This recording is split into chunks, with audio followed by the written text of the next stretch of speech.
The Nintendo DSi was the first of the DS family to feature a camera. My first DS was a DS Lite, and while I did have a DSi XL for a short time, the DSi was a generation I just kinda skipped over.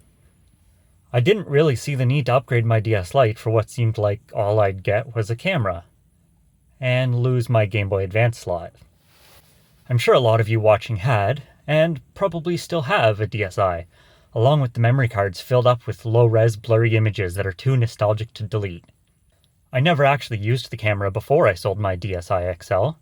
Now that I have a DSi again, I'm going to go back and take a look at that one feature that I missed out on.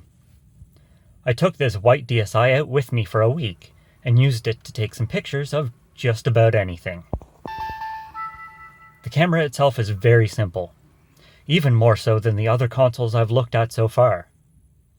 When you open the camera app from the home screen, you're greeted with an image of yourself below a bunch of buttons.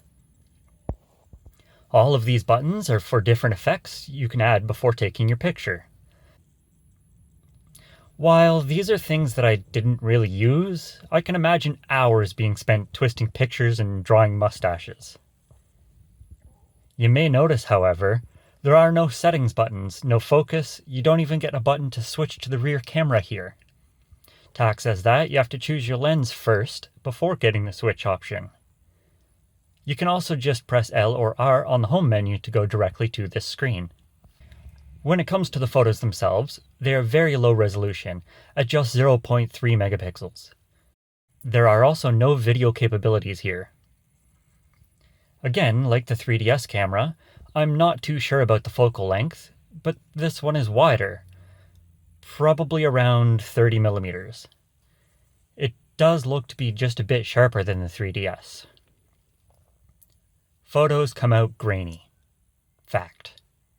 This doesn't matter if you're in good light or not, the photos will have noise and artifacting.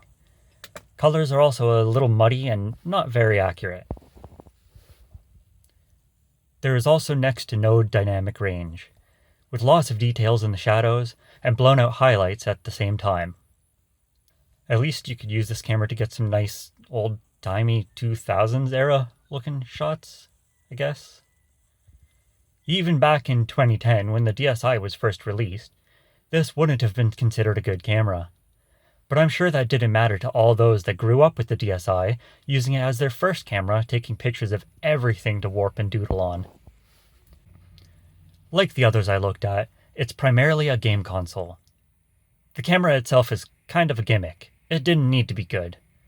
While I have no nostalgia for it, there's still a huge number of people with fond memories with this camera. The DSi is a perfect example that sometimes the best camera is the camera you have with you.